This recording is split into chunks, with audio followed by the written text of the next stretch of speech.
সবাইকে স্বাগত জানিয়ে শুরু করছি আজকে শ্রী ঠাকুরের কথা।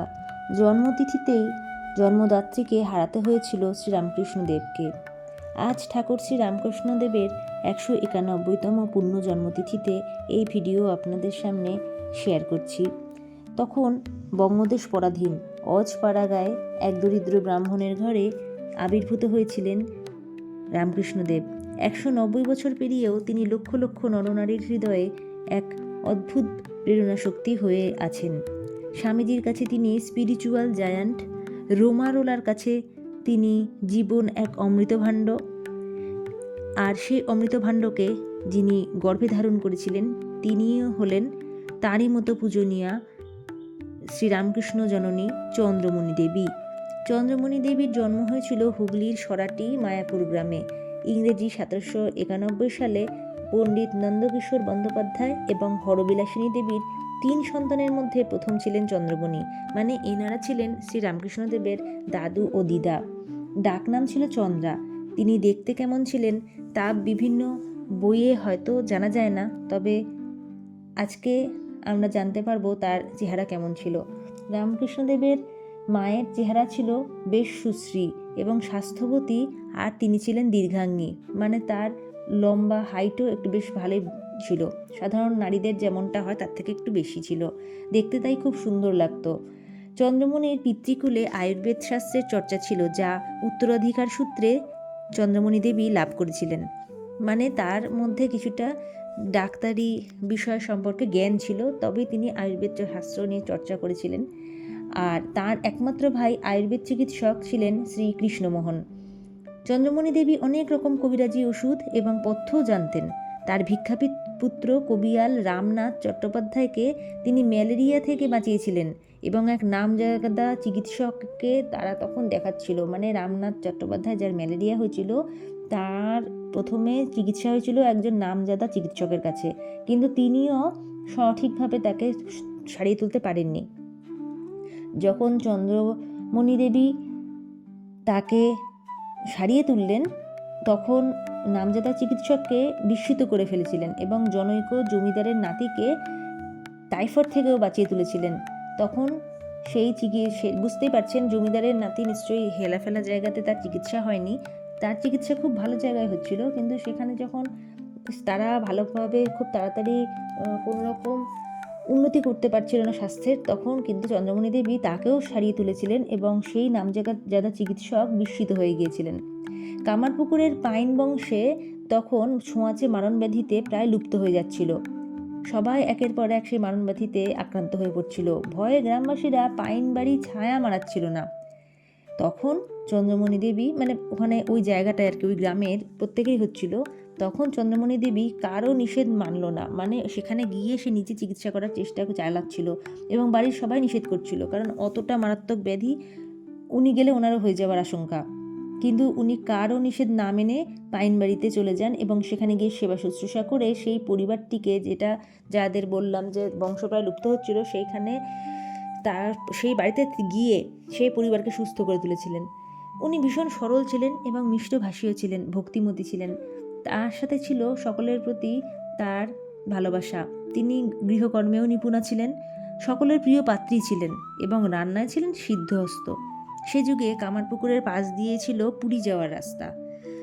গ্রামের পান্থশালায় আশ্রয় নেওয়া শ্রীক্ষেত্র যাত্রী সাধু ভক্তদের রেঁধে খাইয়ে চন্দ্রমণি দেবী বড়ই আনন্দ পেতেন। সেকালে একটি রীতি ছিল, সেই রীতি অনুযায়ী ছিল যে মাত্র 8 বছর বয়সেই বাচ্চাদের বিয়ে দেওয়া হতো। তো সেক্ষেত্রে চন্দ্রমণি দেবীর বিবাহ তাড়াতাড়ি হয়েছিল এবং দেরেপুর গ্রামের 25 বছরের যুবক ক্ষুদিরাম চট্টোপাধ্যায়ের সঙ্গে। ক্ষুদিরামের প্রথমা পত্নী অল্প বয়সে দেহত্যাগ করেন, এটি তার দ্বিতীয় বিবাহ। শ্রী ক্ষুদিরাম ছিলেন অত্যন্ত সৎ, সত্যনিষ্ঠ, ধার্মিক ব্রাহ্মণ। গ্রামবাসীরা তাকে দেবতার চোখে দেখতেন। পিতামাতার মহৎ গুণাবলী কালক্রমে তাদের বরণীয় পুত্রের মধ্যেও সঞ্চারিত হয়েছিল। মানে যার পিতামাতার এত গুণাবলী, সেই মহৎ গুণগুলো কিন্তু আমরা দেখতেই পাই পরবর্তীতে শ্রীরামকৃষ্ণদেবের মধ্যে। দেরেপুরের দুষ্ট জমিদার রামানন্দ রায়ের মিথ্যা সাক্ষী দিতে রাজি হননি সত্যনিষ্ঠ শ্রী ক্ষুদিরাম। তাই জমিদারের রোষে পড়ে তাকে সপরিবারে দেরেপুর ছেড়ে কামারপুকুরে চলে আসতে হয়। নিজের ভিটেটাই ছেড়ে চলে আসতে হয়। চন্দ্রমণি দেবীর 2 সন্তান রামকুমার ও কাত্যায়নী দেড়ে গ্রামে ভূমিষ্ঠ হন। কামারপুকুরে জন্মগ্রহণ করেন রামেশ্বর, গদাধর এবং সর্বমঙ্গলা। কথিত আছে গয়াতীর্থে ক্ষুদিরাম স্বপ্নাদেশ পান স্বয়ং ঈশ্বর পুত্ররূপে তার ঘরে আসছেন। অন্যদিকে কামারপুকুরে যুগীদের শিব মন্দিরের শিবলিঙ্গ থেকে এক আশ্চর্য জ্যোতি প্রকাশিত হয়ে চন্দ্রমণি দেবীর দেহে প্রবেশ করে। ব্রাহ্মণ দম্পতি নিশ্চিত হন এসবই কোনো মহাপুরুষের আগমন বার্তা। শ্রীরামকৃষ্ণ যখন তার গর্ভে, তখন দেবদেবীদের সাক্ষাৎ দর্শন পেতেন চন্দ্রমণি দেবী। জানা যায় হাঁসের পিঠে চড়া রক্তবর্ণ ব্রহ্মাকে দেখে চিনতে না পেরে চন্দ্রমণি ভাবেন রোদে পুড়ে দেবতাটি লাল হয়ে গিয়েছে।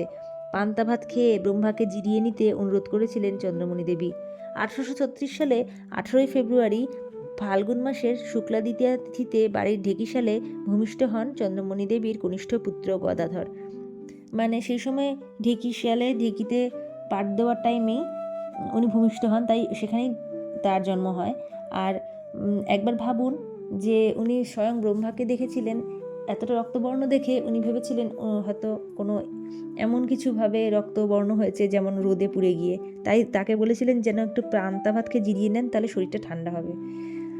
তিনি পরে বুঝেছিলেন, হয়তো কাউকে হয়তো গল্পটা করার পরে হয়তো বাড়ির কোনো বয়োজ্যেষ্ঠ মানুষ তাকে বুঝিয়ে দিয়েছিলেন যে সে আসলে কে। শৈশবকাল থেকেই চন্দ্রমণির প্রাণাধিক প্রিয় গদাইয়ের দেব স্বভাবের পরিচয় নানাভাবে প্রকাশিত হতো। শ্রীরামকৃষ্ণের প্রামাণ্য সব জীবনী গ্রন্থে এমন ঘটনা বহু উল্লেখ আছে। চন্দ্রমণি দেবী তার সরল ভাবুক খেয়ালি ছেলেকে নিয়ে সর্বক্ষণ উদ্বিগ্ন থাকতেন। গ্রামের সকলে বালক গদাধরের অদ্ভুত আকর্ষণী শক্তি ও অলৌকিক ক্ষমতার পরিচয় পেয়ে অবাক হয়ে যেতেন এবং উল্লসিতও হয়ে পড়তেন। দেবদেবীর মূর্তি দেখে গদাধরের তন্ময় ভাব, ঈশ্বরের নামগান শুনে গদাধরের অচৈতন্য অবস্থা পীড়া দিত তার মাকে। তখন তিনি ভুলে যেতেন তার সন্তানের প্রকৃত স্বরূপ। প্রিয় সন্তানকে নিয়ে তার উদ্বেগ ছিল চিরকাল। শ্রীক্ষেত্রগামী সাধুরা একবার গদাধরকে ভস্য মাখিয়ে কৌপিন পরিয়ে সাধু সাজায়। গদাইয়ের সে বেশ দেখে চন্দ্রমণি দেবী ভীষণ ভয় পেয়ে গিয়েছিলেন। গদাইকে হারানোর ভয়ে সর্বদা তটস্থ থাকতেন। পরবর্তীকালে এই ঘটনা স্মরণে রেখে অদ্বৈত সাধনার সময় ঠাকুর গুরু তোতাপুরীকে গোপনে সন্ন্যাস গ্রহণ করেছিলেন, মানে গুরু তোতাপুরীর কাছে। মায়ের কষ্টের কথা ভেবেই তিনি মাথা মুন্ডন করেননি, মস্তক মুন্ডন করেননি, গেরুয়া ধারণ করেননি। মায়ের পাশে বসে খেয়েছেন। মাতৃশক্তির উপাসক ঠাকুরের কাছে তার জননীই ছিল জগৎজননী। 1843 সালে ক্ষুদিরাম চট্টোপাধ্যায়ের জীবনাবসান হয়। 17 বছর বয়সে গদাধর দাদা রামকুমারের সঙ্গে কলকাতায় চলে আসেন। তিনি সেখানে গিয়ে নাকি উন্মাদ হয়ে গিয়েছিলেন। এই সংবাদ শুনে চন্দ্রমণি দেবী স্থির থাকতে পারেননি। ভাবলেন বিয়ে দিলেই গদাই শান্ত হবে, সংসারে মন বসবে। পরবর্তীকালে ঠাকুরকে চন্দ্রমণি দেবী ডাকতেন কেষ্ট নামে। যখন চন্দ্রমণি দেবী পুরোপুরি ঠাকুরের কাছে এসে থাকতে শুরু করলেন, তখন কিন্তু ঠাকুরের একটা শিক্ষা ছিল যে যতক্ষণ মা আছে মাকে দেখতে হবে। মানে প্রতিদিন নহবতে গিয়ে তিনি চন্দ্রমণি দেবীর খোঁজ খবর নিতেন। পেট্রোগা ঠাকুর কালীবাড়ির ঘি মশলাপূর্ণ ভোগ খেয়ে প্রায়ই আমাশয়ে ভুগতেন। তাই মাঝে মাঝে জননীকে বলতেন, তুমি মা সেই দেশের মতন করে বেশ ফোড়ন টোড়ন দিয়ে দুটো একটা তরকারি করো না, খেতে বড় মন চায়। আর এদের তরকারি রুচিনি। রান্নায় পাঁচফোড়নের প্রতি ঠাকুরের এক বালক সুলভ প্রীতি ছিল। ঠাকুরের পেট খারাপ হলে চন্দ্রমণি খোঁজ নিতেন এবং কালীঘরের ভোগ খেতে বারণ করে শ্রীমাকে ঠাকুরের জন্য মাছের ঝোল আর কাঠের জালে ভাত রেঁধে দিতে বলতেন।